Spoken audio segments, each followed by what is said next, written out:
book review of The Art of the Mighty Thor. This is volume 3 in a collection from Bullpen Books from Dark Horse and also Marvel. Jack King Kirby and Walter Simonson. It's a lovely, large, you can see the size there. Hardback copy, really good quality, 200 pages. And also it costs $59.99. I paid £34 in the UK for it, and it's brilliant, really great. However, major point to point out, if you've got the artist edition of both of them, you've got probably most of the material, if not all the material, in terms of the inked pages, because they've just basically got the same. So let's just go through it and you can see. So still pretty good, really impressive. I haven't got the first one, the artist edition. I never got that one for Thor. I did get the artisan edition, which I will show in a little while. I mean, look at that dramatic one, that one, isn't it? Jack Kirby, brilliant.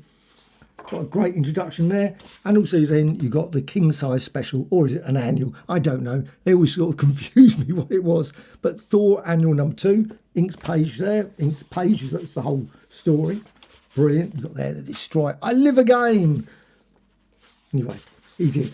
But what you have got then, once you've got past that story, you've got this absolute cracking story, The Living Planet, 133. No, you haven't actually. It slightly confuses the way they've done it. They put that. But the actual one they've included is 134. This one, you get the cover there. I don't know why they had to reduce it down. It's just pity, really. It would have been nice if it had been the full size. But they've gone for that. They always do that. However, People Breeders. Really good story, though. That's issue 134. Thoroughly enjoyed that one. High Evolutionary, of course. And you've got there, of course, the classic him one, A God Berserk. And also the Galactus stories, which I absolutely loved. However, it moves on from there. So it's not the other covers, not many of them anyway. You've got a few, 178, 179, etc. For some weird reason, the other ones are all left out. I suppose because obviously by that time, Kirby had moved on. However, what we got is 337. And you got this, The Mighty Thor, Walter Simonson. I mean, it's just brilliant. I just absolutely loved it. When they came out at the time, I remember picking these up and I just absolutely loved them. They were just classic stories. Now you've got 338, you've got 337, of course, which I've just shown. A Fall in His Hammer. And then you got all the way through to the next one, 339, and then to 340. So you've got a nice run there. They haven't left any stories out. Obviously, you haven't got 341 or anything, but they got 340. But there's not any mention anywhere through it about the stories they've got. So you've got six stories in total. Just odd, just the way I've done it. And also you've got a few more extra covers at the end as well. So obviously some inked covers there as well, obviously without the Thor logo, and a few more.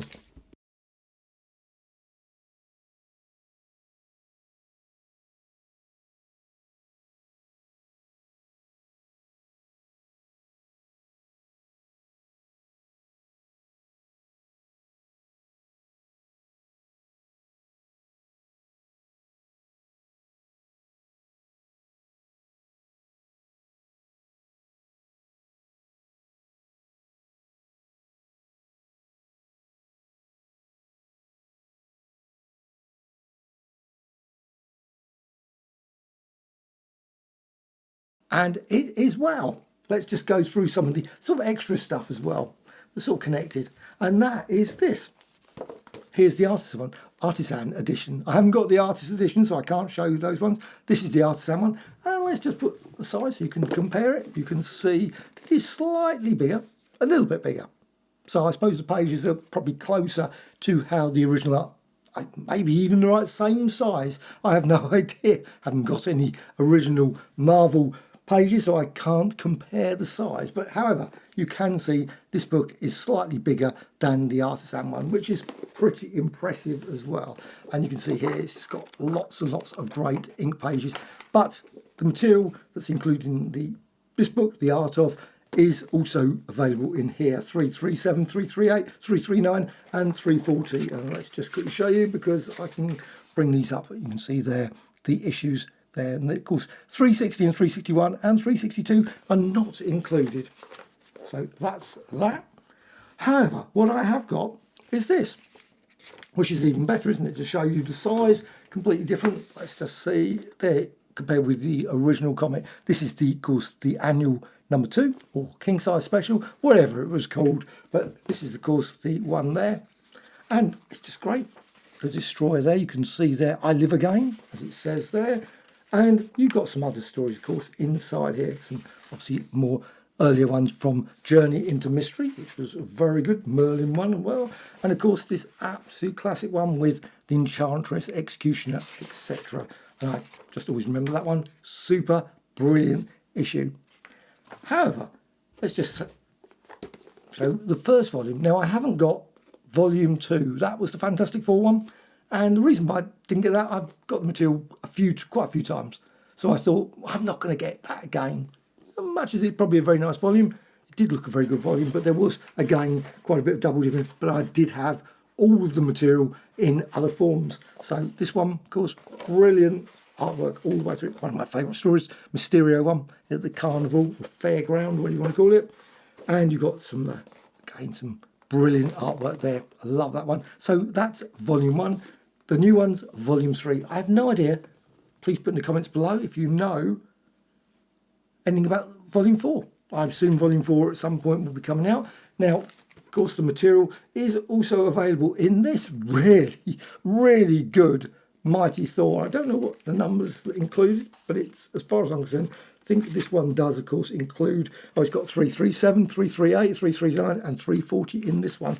And I love this omnibus. This omnibus has got so many great stories. Really brilliant artwork. Just superb all the way through. An absolute classic. But it is really hefty. Well, I don't know how many pages. It's about 1,200 odd pages. It's hefty tome. And, of course, if you wanted the other story, the ones, the People Breeders one, here it is. This one.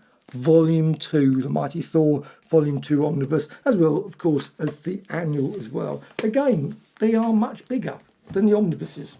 So let's just go back and bring over this volume again. Here it is. Let's put the... Why did I choose the one that's the heaviest? And you can see it's a lot bigger than the omnibus. But still, I think that is... But it's really great, though I noticed when I got my copy, a lovely dent there. It happens, never worries me too much, though it must worry me a bit because I've mentioned it. I guess it was probably there a long time ago. I don't think it was damaged in the post or anything. It must just been one of those things. I love it. Improved by, I don't think that's improved by Loki, apparently.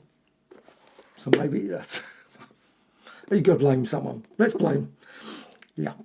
But still, this is just brilliant. Oh, Thor co-created by Team Stanley, Larry Lieber, and Jack Kirby.